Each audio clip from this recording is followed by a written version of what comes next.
পৃথিবীর কোনো কাফের কোনো বেঈমান যেন না বলতে পারে যে আল্লাহর সব ক্ষমতা আছে, আল্লাহ কোনোদিন মৃত্যুকে জীবিত করতে পারে, এটা যেন না হয়। যেহেতু এখন আর কোনো নবী আসবে, কিতাব আসবে না, তাই আল্লাহ এবার বলছেন ও আমার নবী মুজাহিদ, এবার তুমি লক্ষ্য করো, অনজুর ইলাল ইযাম কাইফা নুনশিসুহা সুম্মা নাকসুহা লাহমা।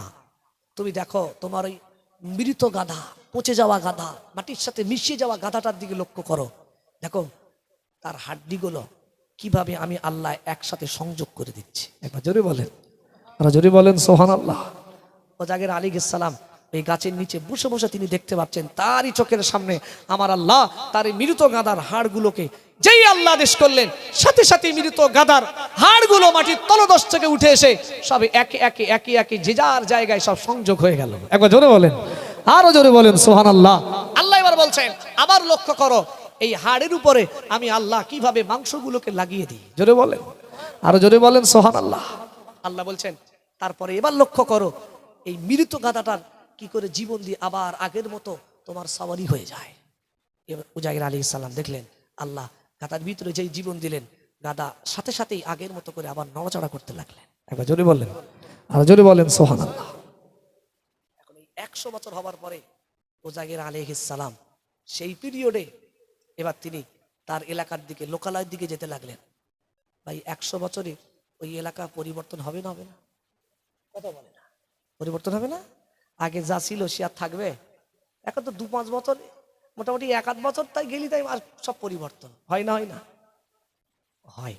এখন কথা হলো মুজাহিদ আলাইহিস সালামের জামানায় যে কুখ্যাত কাফের বাচ্চা ছিলেন বাখতে নাসার, সে তো মারা গেছে। সেই পিরিয়ডে যে বাচ্চা ছিলেন সে খুব ভালো নরম প্রকৃতির মানুষ। বাচ্চার দরবারে গিয়েছে, অনেক লোক আছে, সেখানে গিয়ে মুজাহিদ আলাইহিস সালাম বলছেন শোনেন আমি আল্লাহ পাকের নবী মুজাহিদ আলাইহিস সালাম। এখন যে এই কথাটা মোটামুটি কমদের মানুষদের শোনাচ্ছে না, কমদের মানুষ অবাক, কি বলে মুজাহিদ আলাইহিস সালাম তো কবে মারা গেছে, আজাদ বেঁচে আছে, বহুদিন আগে তো মারা গেছে। এ মিথ্যা কথা, কেউ মানতে মানে না, বরঞ্চ অনেকেই দেখা যাচ্ছে মন্দ কথা বললে মুজাহিদ আলাইহিস সালাম সেখান থেকে যেন তাড়িয়ে দিতে লাগলেন। তবে মুজাহিদ আলাইহিস সালাম তিনি যে মত প্রকাশ করেছেন, তিনি যে বলেছেন আমি নবী, এই নবী হওয়ার ব্যাপারে তিনি কিন্তু একদম একমত, মানে একনিষ্ঠ। তিনি তার নিজের জায়গায় দাঁড়িয়ে বললেন না আপনারা যাই বলেন না কেন আমি সেই মুজাহিদ আলাইহিস সালাম। স্বাভাবিক কথা, এলাকার জনগণ তো এমনি মনে করে ছিল কবে মারা গেছে, আর মারা যাওয়ার পরে ফের পৃথিবীতে এসে বলে কেউ আমি মুজাহিদ, ভুল কথা হচ্ছে। তখন তার কম এবং বাদশা বলতে লাগলেন শোনেন যিনি মুজাহিদ আলাইহিস সালাম ছিলেন তার কিন্তু তাওরাত কিতাব পুরো মুখস্থ ছিল। এখন আপনি যদি প্রকৃত নিজেকে মুজাহিদ আলাইহিস সালাম বলেই দাবি করেন, তাহলে আপনি নিজে তাওরাত কিতাবটা পড়ে শোনান। ভাই কোরআনের হাফেজ অনেক পাওয়া যায়, কোরআনের হাফেজ অনেক পাওয়া যায়, যেহেতু আল্লাহ বলেছেন। দেখেন ভাই যুগের তালে তালে পড়ে অনেক সময় অনেক কিতাবের পরিবর্তন হয়েছে না হয়নি? হয়েছে। তবে কোরআন কখনো পরিবর্তন হয়নি, আর পরিবর্তন করার ক্ষমতাও কারণ নাই। একবার জোরে বলেন, আর জোরে বলেন সুবহানাল্লাহ। কেননা আল্লাহ বললেন ইন্না নাহনু নাযালনা যিকরা, আমি আল্লাহ তোমাদের মাঝে যে কোরআনকে জিকির করেছি, তোমাদের মাঝে যে কোরআনকে আমি আল্লাহ নাজিল করেছি, পাঠিয়েছি, এই কোরআন হেফাজতের দায়িত্ব আল্লাহ পাহাড়কে দিলেন। পাহাড় বললেন কোরআনের এত ভার, ও যদি আমার এতে দেন আমি এই ভার না রাখার কারণে আমি ধূলিসাৎ হয়ে যাব। কি হয়ে যাব? ধূলিসাৎ হয়ে যাব, আমি নিতে পারবো না। তখন যার কাছে আল্লাহ বললেন, কেউ বললেন না কোরআনের ভার আমরা নিতে পারবো না। আল্লাহ নিজেই বললেন, আল্লাহ তখন নিজে বললেন ইন্না নাহনু নাযালনা যিকরা, কোরআন আমি তোমাদের মাঝে নাজিল করেছি, দিয়েছি, সুতরাং ওই কোরআনের ভার ওয়া ইন্না লাহু লাহাফিজুন, এই কোরআন সংরক্ষণের দায়িত্ব আমি আল্লাহ আমার। জোরে বলেন, আরো জোরে বলেন সুবহানাল্লাহ। এই কোরআন পৃথিবীর মানুষ যদি কোরআনের যত কপি আছে কপিগুলোকে যদি মনে করেন পুড়িয়ে দেয়, জ্বালিয়ে দেয়, শেষ করে দেয়, ভাই মহান আল্লাহ বলেছেন ইন্না লাহু লাহাফিজুন, কোরআন যে আমার আল্লাহ সংরক্ষণ করবেন, সংরক্ষণ তিনি এমন ভাবে করেছেন পৃথিবীর প্রত্যেকটা কোরআনের কপি যদি সব জ্বালিয়ে দেয় কখনো হবে না, কারোর ক্ষমতা নেই, আল্লাহ হেফাজত করবেন। তারপরেও আমাদের কষ্টের কোনো জায়গা নেই। এই জন্য নেই যেহেতু আমার আল্লাহ এই পৃথিবীতে অগণিত কোটি কোটি মানুষের অন্তরে আমার আল্লাহ পরিপূর্ণ কোরআন জমা করে রেখে দিয়েছেন। জোরে বলেন, আরো জোরে বলেন সুবহানাল্লাহ। এই মুসলমান যদি চায় প্রতিনিয়ত আবার কোটি কোটি কোরআনের কপি তৈরি করে ফেলবে। ফেলবে না? ফেলবে না? এই পৃথিবীতে আমার আল্লাহ বহু জীবন্ত কোরআন, যারা কোরআনের হাফেজ, নবী বললেন যারা কোরআনুল মাজিদ অন্তরের ভিতরে গেঁথে রেখেছে, এরা যখন বেড়ায় আমি নবী যেন দেখি জীবন্ত কোরআন হেঁটে হেঁটে বেড়াচ্ছে। একবার জোরে বলেন, আরো জোরে বলেন সুবহানাল্লাহ। কোরআনের হাফেজদের কত মর্যাদা, কত মর্যাদা। তাহলে পৃথিবীর কোন মানুষ যদি চেষ্টা করে কোরআনকে শেষ করে দেবে, পারবে? আল্লাহ তো সংরক্ষণ মানুষের অন্তরের ভিতর দিয়ে রেখে দিয়েছেন। তবে তবে অন্য কিতাবগুলো কিন্তু সংরক্ষণের দায়িত্ব আল্লাহ নেয়নি, আল্লাহ নেয়নি।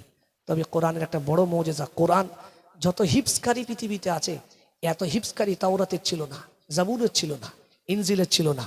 বা বর্তমানে আমার আরো হিন্দু সম্প্রদায় যে সমস্ত ভাইরা আছেন বা অন্য অন্য ধর্মে যত কিতাবগুলো আছে, সেই কিতাবের হিফজকারী কোরআনের মতো হিফজকারী পাওয়া যাবে? পাওয়া যাবে না। এখন যেহেতু উজাইর আলাইহিস সালামের তাওরাত কিতাবটা পুরো মুখস্থ ছিল, বাদশা বললেন তাহলে এক কাজ করেন, আপনি যদি নিজেকে উজাইর বলে দাবি করেন, নবী বলে দাবি করেন, তাহলে তাওরাত কিতাবটা শোনান। আল্লাহ পাকের বান্দা ও আল্লাহর বান্দিরা শুনে রাখো, আল্লাহ পাকের নবী উজাইর আলাইহিস সালাম সেই দিন ওই কওমের সামনে, সেদিন ওই বাদশার সামনে পরিপূর্ণ তাওরাত কিতাবটা প্রথম থেকে শেষ পর্যন্ত শুনিয়ে দিয়েছিলেন। ও আল্লাহর বান্দারা, ও আল্লাহর বান্দিরা শুনে রাখো, ওই সময় ওই বাদশা, ওই এলাকার লোকেরা সবাই উজাইর আলাইহিস সালামকে নবী বলে মেনে নিয়েছিলেন।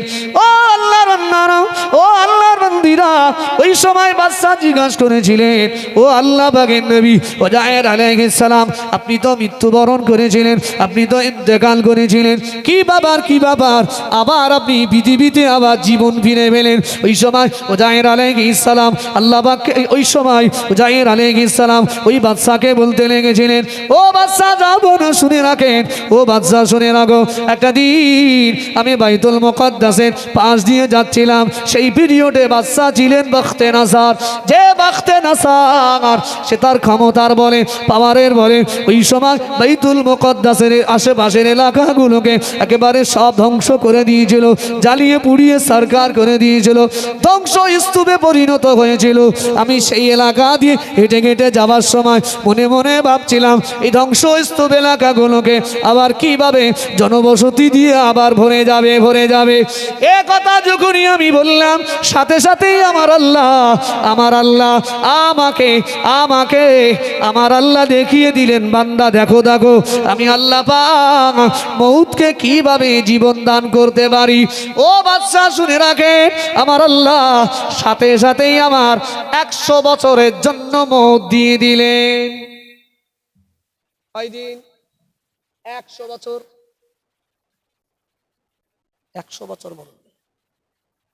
এখন 100 বছর মরণের পরে আল্লাহ আমাকে জিজ্ঞাসা করলেন যে উজাইর বলো, তোমাকে আমি আল্লাহ কতদিন মউত দিলাম? তখন আমি বললাম, আল্লাহ আপনি আমাকে মউত দিয়েছেন ক্বালা লাবিস্তু ইয়াওমান আও বা'দা ইয়াওম, আপনি আমাকে একদিন বা একদিনের কম মউত দিয়েছেন। আল্লাহ বললেন না, ক্বালা বাল লাবিস্ত মিয়াতা আমিন, আমি আল্লাহ তোমাকে একদিন বা একদিনের কম নয়, আমি তোমাকে 100 বছরের জন্য মরণ দিয়েছিলাম। কতদিনের জন্য? 100 বছরের জন্য।